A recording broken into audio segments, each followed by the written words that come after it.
Hi hello welcome to our channel. నేను మీ సిరి. ఈరోజు మనం చెప్పుకోబోయే కదా ఇష్టమైన సకుడ పార్ట్ 224. కథలోకి వెళ్ళే ముందు లైక్ చేసి వీడియోని హైప్ చేయండి. మా మధ్య నువ్వు అడ్డుకలలు వేయకు మిస్టర్ గగన్ అంటూ వేద గట్టిగా అంది. నువ్వేంటో తెలుసు కూడా వాడు ఆ పని ఎందుకు చేస్తాడు అని వెంటనే అన్నాడు హర్ష. వాళ్ళ మాటలకి రేవతి నవ్వుతూ వింటోంది. హర్ష చెప్పు వేద.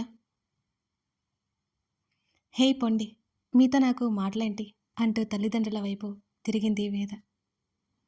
అసలు నేను ఎలా తప్పిపోయాను వేద అడుగుతుంటే, నీలకంఠం దీనికి అంతటికీ కారణం అని అన్నాడు ప్రతాప్.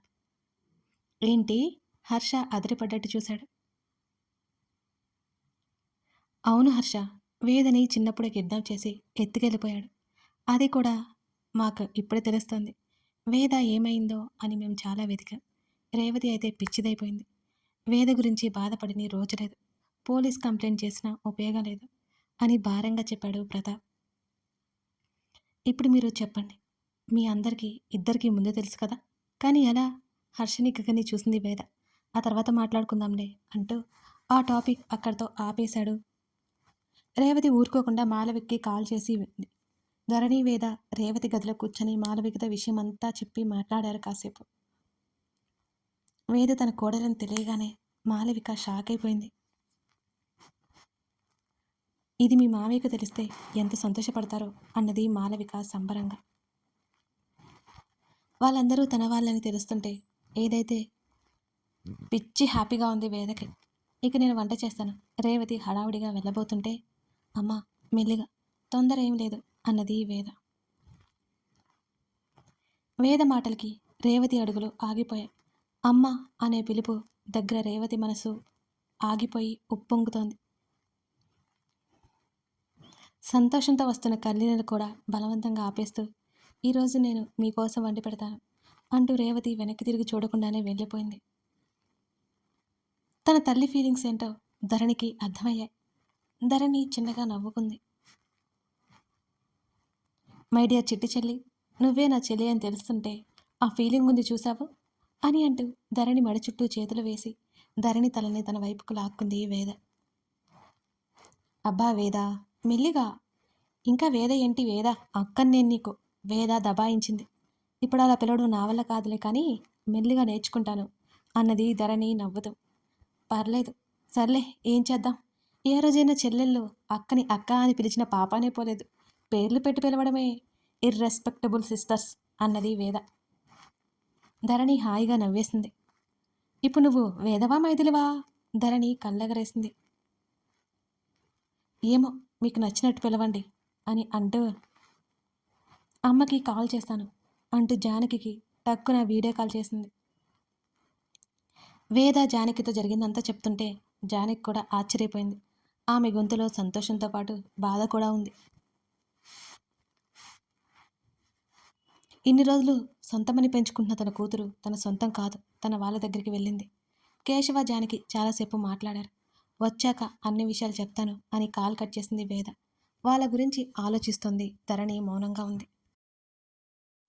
వేద తిరిగి రావడం తన తల్లికి ఎనలేని సంతోషాన్ని ఇచ్చింది. అలాగే వేదను పెంచిన తల్లిదండ్రులకు బాధను కలిగించే విషయమే అది. వేద ఇద్దరిని ఎలా హ్యాండిల్ చేస్తుందో అనుకుంది ధరణి. వేద తమ ఇంటికి రావడం ఆ ఇంట్లో సంతోషాలను వెల్లివెత్తించింది. హర్ష గగన్ బయటికెళ్లారు. ఇంత రాత్రి వేళ వీళ్ళెక్కడికి వెళ్ళారు? వేద పెదవి విరిచి భుజాలు కదిలించి కిందకొచ్చింది. ధరణి రేవతి గదిలో ఉన్నారు. ఏం చేస్తున్నారు అంటూ అక్కడికి వచ్చింది వేద. మన కోసమే అమ్మ తీసుకుందంట అని ధరణి చెప్పింది. ఒకేలాంటి ఆ డ్రెస్లు చూసి వేద కళ్ళు మెరిశాయి. Red colour frock, black colour frock, ఇవి ఎలా వచ్చాయి ఇప్పటికిప్పుడు? వేద తల్లి వైపు సంభ్రమంగా చూసింది. మొన్న బయటికి వెళ్ళినప్పుడు తీసుకున్నాను. ధరణి కోసం ఒకటి తీసుకుని ఎందుకో ఇంకొకటి తీసుకోవాలనిపించింది. రేవతి గొంతులో తన కోసం ఇన్నాళ్ళు పడ్డ ఆవేదన కనిపిస్తుంటే రేవతి మెడ చుట్టూ చేతులు వేసి ఆమె భుజం దగ్గర ముఖం దాచుకుని వేద ఏడ్చింది.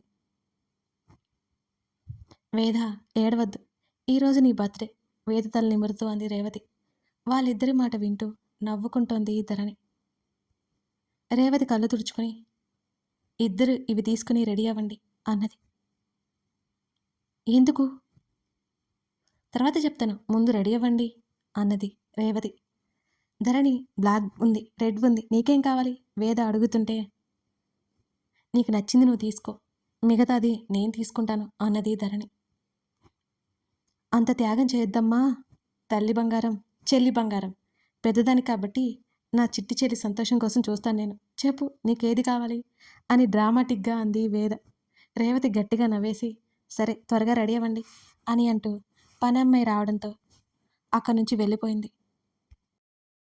బ్లాక్ అన్నది ధరణి. అబ్బో, మీ ఆయనకి బ్లాక్ అంటే ఇష్టమని బ్లాక్ తీసుకుంటున్నావన్నమాట. ఇదిగో, నువ్వు తిరిగి తిరిగి అక్కడికి రాకు అని అన్నది. నేను వస్తాను అని, చలో రెడీ అవుదాం, ఇవాళ నేను నిన్ను రెడీ చేస్తా అంటూ ధరణితో పాటు గదిలోకి నడిచింది వేద. వేద గదిలోనే ఇద్దరు రెడీ అయిపోయారు. ధరణి జుట్టు కొంచెం ఉండడం, అది భుజాల మీదకు వేలబడి మరింత అందంగా కనిపిస్తుంది ధరణి. అబ్బా, బేబీ డల్లాగా ఉన్నా వేద చెప్తుంటే. ఇంతకీ నా అవతారం నువ్వు పిచ్చిగా చేసావంటే నేను తిట్లు తినాలి అని అంది ధరణి. క్యూట్గా ఉన్నావు అని అంటూ ధరణి భుజం దగ్గర డ్రెస్ కిందకి లాగింది వేద. ఇలా ట్రై చేస్తే బాగుంటుంది, స్టైల్గా కూడా ఉంటుంది అని టక్కున లాగేసింది. నాకు అలా ఇష్టం ఉండదు, బాడీ అంతా కనిపిస్తుంది అని అంటూ వేద చేతులు నెట్టేసింది ధరణి. ధరణి తెల్లటి చేతి మీద రెక్క మీద గగన్ పేరు మరింత పచ్చగా స్పష్టంగా కనిపిస్తుంటే వేద అలాగే ఆశ్చర్యంగా చూసింది. ధరణి భుజాల మీదకి సరిగ్గా సెట్ చేసుకుంది. వేద దాని గురించి ప్రస్తావించకుండా నవ్వి ఊరుకుంది. ధరణి గగన్ అంటే అంత ఇష్టమా నీకు? వేద అడుగుతుంటే ఆ అసందర్భమైన ఆ ప్రశ్న ఎందుకు వచ్చిందో ధరణికి అర్థం కాలేదు. ఏమైంది నీకు, ఎందుకు అలా అడుగుతున్నావు అన్నది ధరణి కాస్త అయోమయంగా. ఎందుకో గుర్తొచ్చింది అడిగాను, నువ్వు చెప్పు అంది వేద. చాలా ఇష్టం అంది ధరణి. ధరణి చుట్టూ చేతులేసి హత్తుకొని, దిష్టి తీయించాలి నీకు పద అంటూ ధరణికి ప్రేమగా చెప్పింది వేద.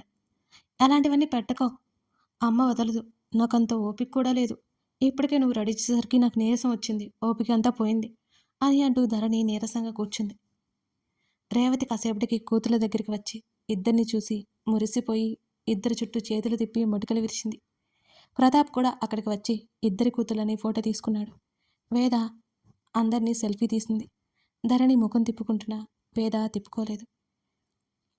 బావా, వాళ్ళు ఎదురు చూస్తున్నారు రండి అన్నది ధరణి. బాబాయ్, గగన్ కూడా నాకు బావా, వేద కళ్ళు తిప్పుతూ అంటుంటే రేవతి నవ్వింది. వద్దులే, నువ్వు అలా పిలవద్దు వెంటనే అంది ధరణి. ఎందుకు? అదేదో నీ ఒక్కదానికి సొంతమైనట్టు. వేద కావాలని ఉడికించడానికే ప్రయత్నం చేసింది. ధరణి సమాధానం చెప్పలేదు దానికి. కూతురు మాటలు వింటూ వాళ్ళిద్దరూ ముందుకు నడవసాగారు. టెర్రస్ మీదకా? పదండి అన్నది రేవతి. నెమ్మదిగా ధరణిని తీసుకుని వెళ్ళారు. అప్పుడప్పుడు ధరణిని చూసి రేవతి బాధపడ్డ వేదకి అర్థమవుతూనే ఉంది. టెర్రస్ మీదకి మెర్క్యూరీ లైట్లతో డెకరేషన్ చేసి ఉంది. టేబుల్ మీద కేక్ పెట్టడం చూసి వేద కళ్ళు మెరిశాయి. తనకు 2 పుట్టినరోజులు, ఒకటి యమున వాళ్ళ దగ్గర చేరినప్పుడు, 2 తను పుట్టినప్పుడు. గగన్ కెమెరా సెట్ చేసి వచ్చాడు. స్నేహితుడి కోరిక మేరకు ఆ మీడియం హైటు ఉన్న ఫ్రాక్లో ఉన్న తన భార్యమణికి హర్ష ఫ్లాట్ అయిపోయాడు. సిస్టర్స్ ఇద్దరు మ్యాచింగ్ హర్ష అంటుంటే అప్పుడు తలెత్తి చూశాడు గగన్. మెడ వరకు వచ్చిన జుట్టు, నుదిటిన కనుబొమ్మలపైన ఎక్కడో బొట్టు, నల్లటి డ్రెస్లో ఆమె శరీరపు రంగు మరింత బహిర్గతమవుతుంటే మెడలో మంగళసూత్రాలు ఎక్కడో లోపల దాక్కున్నట్టే సన్నటి చైన్ ఆమెకి ఇంకా ఆకర్షణీయంగా ఉంది. ఆ బ్లాక్ డ్రెస్లో మరింత ముద్దొచ్చేస్తుంది ధరణి. అదంతా అతను చూడలేకపోతున్న బాధ ధరణి ముఖంలో స్పష్టంగా కనిపిస్తోంది. గగన్ ధరణి దగ్గరికి వెళ్ళాడు. ఆమె కాస్త వెనక నిలబడి ఉంది. ధరణి చేతిని పట్టుకుని ఉంది రేవతి. నెమ్మదిగా ధరణిని పక్కకు తీసుకుని వెళ్ళాడు. ఎందుకు ముఖం అలా పెట్టుకున్నా అని గగన్ అడుగుతుంటే, ఏం లేదు, అది కేక్ అరేంజ్ చేస్తున్నారు కదా, నేను ఊరికే పక్క నిలబడ్డాను అన్నది ధరణి. ఆమె చేతిని పెదవులకు తాకించుకొని, నీకు ఇదివరకే చెప్పాను, ఇప్పుడు చెప్తున్నాను, ఒక రాత్రి గడిచి మరుసటి రోజుకి మనం అడుగు పెడుతున్నామంటే అది మనకి యూనివర్స్ ఇచ్చిన గిఫ్ట్. ఎవ్రీ సెకండ్ ఎంత హ్యాపీ లైఫ్ని లీడ్ చేయాలో అని ఆలోచించాలి, అంతేకాని లేని దాని గురించి మన హ్యాపీనెస్ని వదిలేసి మరీ బాధపడ్డం కరెక్ట్ కాదు. అతని నడుము చుట్టూ చేతులు వేసింది ధరణి. అందరి హ్యాపీనెస్ నేను చూడలేకపోతున్నాను. ధరణి దిగులుగా అతని భుజం దగ్గర ముఖం దాచుకొని చెప్పింది. చూడలేకపోతే ఏమైంది? నువ్వు ఫీల్ అవుతున్నావా లేదా? అది చూడు. ఆ మాటలకి ధరణి సమాధానం చెప్పలేకపోయింది. సున్నితంగా ఆమె తల నిమురుతూ, నీ వాళ్ళ హ్యాపీనెస్ నువ్వు ఫీల్ అవుతున్నావు. అంతకంటే ఇంకేం కావాలి?